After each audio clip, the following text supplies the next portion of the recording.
আলাইকুম। জান্নাত dairy farm থেকে আমাদের একটা সেকেন্ড ল্যাকটেশনের গাবি আমার এক শ্রদ্ধেয় মামা ওনারা পুনরায় অনেক গাবি ওনার ভাইগনা উনি নিয়ে গেছে। তো উনি পুনরায় আমার খামার থেকে গাবিটা সংগ্রহ করে কচুয়া চাঁদপুর এই গাবিটা সদ্য বাচ্চা দিয়েছে। দেখেন একটা এডিএল এর ষাঁড় বাচ্চা, বাচ্চার কোয়ালিটি কি দেখেন, একবার একটা হাই পার্সেন্টের অসাধারণ একটা বাচ্চা, খুবই উন্নত ব্রিডের বাচ্চা। গরুটাও খুবই উন্নত জাতের, অরিজিনাল চুনা সিংহা হাঁস গলা, খুরাগুলা দেখেন অরিজিনাল যেটা ঘোড়া খুর, নিচে দেখেন পার্সেন্টেজটা 4টা বার 4 জায়গায়, একদমই পিওর ব্রিডের। এখন দহন করা হয়ে গেছে, সদ্য বাচ্চা দিছে, ওলানে কিন্তু কোনো রস নেই, একদম চামড়া। আর একটু নাড়ে দেখো, চামড়া উলান। এই গাভিটা এবার মামার এখানে 20+ করবে। প্রথম মেনে দুধ ছিল 21, 20-এর উপরে 22-23, আল্লাহ যত দুধ দেয় মামা পাবে অবশ্যই। খুবই ফার্স্ট ক্লাস। বার্ড 4টা অরিজিনাল, যেটা অরিজিনাল কলম বার্ড, খুবই পিওর বিট। সামনে থেকে দেখেন, পিছনটা পাছাটা দেখেন, খুবই ফার্স্ট ক্লাস। তা আমার এই শ্রদ্ধেয় মামা আসলে ওমান প্রবাসী, বিদেশ থেকে এসে দীর্ঘদিন থেকে দেশেই, উনি আর বিদেশে যায় না, দেশেই গাভী লালন পালন করে, জমি জায়গা আবাদ করে এই ফ্যামিলি চালায়, এবং ভালো ভালো সে গাভী পালন করে, এবং গাভী পালন সম্বন্ধে সে খুবই ভালো বোঝে, এবং খুবই ভালো মানের জাত মানের গাভী সংগ্রহ করে।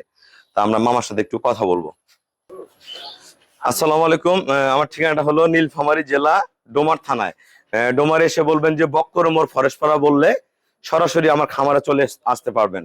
আমার এই শ্রদ্ধেয় মামা পূর্বেও আমার গাভী সংগ্রহ করে নিয়ে গেছে ওনার ভাইগনা, উনি ওই গরুটা আবার গাব। মামা কয় মাসের গাব? না, বাচ্চা দিয়ে ও আবার বাচ্চা দিয়ে দিছে পুনরায়, বাচ্চা দিয়ে দিছে। তা মামা আসে এই গরুটা আমার সংগ্রহ করছে, করার পরে গরুটা বাচ্চা দিয়েছে, একটা ষাঁড় বাচ্চা দিচ্ছে, আল্লাহ দিলে ভালো হোক। তা মামা আমার এখানে আবার আসলেন, কিরকম জাতমান আছে, এবং অন্যান্য জায়গা তো বিভিন্ন জায়গায় গাভী দেখেন বোঝেন, সব জায়গা রেটের ব্যাপারটা কি সবকিছু একটু বলেন বিস্তারিত। ভাই, আমি গেছে বছর এনে আসছি আমার এক বাগিনাকে নিয়ে। আমরা সে সময় 3টা গাভী নিয়েছি। নেওয়ার পরে মামা যা বলছে ইনশাল্লাহ ভালো আমরা রেজাল্ট পেয়েছি। এই জন্য এখন আবার আসছি। আশা করি আমরাও মনে করে এই গরুটা, আমি গাভিন গরু কিনছিলাম, আমাদের এলাকায় কয় গাভিন, গাদ কয়, এলাকা কয় গাদ, আমাদের এলাকায় গাভিন। আমাদের বাড়ির ঠিকানা হলো যে নাহারা, কচুয়া, চাঁদপুর। হ্যাঁ, ওই সেখানে আমার 12 মাসে আমার 10টা, ওইতে 12টা গরু আছে, বুঝলেন। এখন আমি বর্তমানে মনে করেন 12টা গরু নিয়ে আমি খাবার করতেছি, অনেক টাকা আমার খরচ হয়েছে। আশা করি আপনারা যদি কেউ ছোট ধরনের খামার করতে চান, আশা করি এখানে আসবেন, ভালো গরু পাবেন। অনেক গরু আছে, আপনি পছন্দ মতন আপনি ক্রয় করে নিতে পারবেন। আশা করি মামা খুব ভালো মানুষ, আমরা একবার নিয়েছি, ফল ভালো পেয়েছি, এই জন্য আবার আমি আসছি, আশা করি আবার আসবো। মামা, যারা বিদেশ থেকে গাভী কিনতে চায়, আপনারা তো দীর্ঘদিন প্রবাসে কাটাইছেন, দেশে এসে কি খামার করে জীবন যাপন করা সম্ভব? আসলে বিদেশ তেমন অনেক কষ্টের জীবন।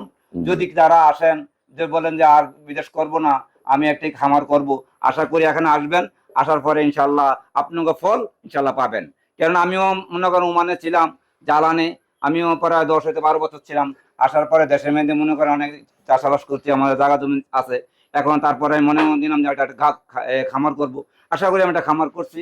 এই জন্য টাকা এখন ইয়ার দরকার, গরু দরকার। তখন আমি এক মামার সঙ্গে আমি এনে আসছি। হ্যাঁ, মামারও একটা খামার আছে। হ্যাঁ, আমার পাশাপাশি আমার 2টা খামার আমাদের। আসার পরে আমরা মনে করি এখান থেকে গাভী নিয়েছি, ভালো ফলন পেয়েছি। তারপর আবার আসছি মামা, ওই ওনার ভাইগনা কিন্তু আরো আমার মোবাইলে গরু কিনে নিয়ে গেছে। তা আমরা আসবেন, আশা করি ফলন পাবেন।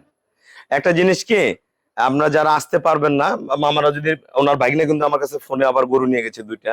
আপনারা যারা আসতে পারবেন না, আমার সাথে ফোনে কথা বলবেন যে ভাই আমি এরকম গরু নিব।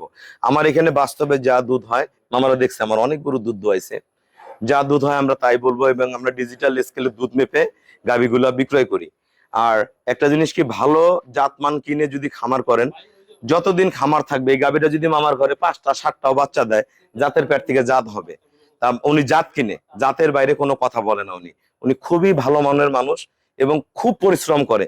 আসলে বিদেশে যারা পরিশ্রম করে দেশে আসছে, তারা কষ্ট কি জিনিস বোঝে, কারণ বিদেশের কষ্ট দেশের কষ্টের মধ্যে ডিফারেন্স আছে, কি মামা? অনেক ডিফারেন্স আছে। তাই একটা জিনিস মনে রাখবেন, বিদেশের যদি 50% কষ্ট দেশে করেন, কিন্তু চোখ কান খুলে যদি করেন, তাহলে দেশে ইনকাম হবে। তা আমার সবাইকে অসংখ্য ধন্যবাদ। আমার খামারের চ্যানেল হলো জেডিএফ টিভি, অবশ্যই চ্যানেলটা সাবস্ক্রাইব করবেন, আসবেন, দেখবেন। আসতে না পারলে হোয়াটসঅ্যাপ ইমোতে যোগাযোগ করবেন, ভিডিও দিলে আমাদের ব্যাংকে পেমেন্ট করলে আমরা নিজ দায়িত্বে গরুগুলা পৌঁছায় দিই। তা সবাইকে অসংখ্য ধন্যবাদ। আসসালামু আলাইকুম।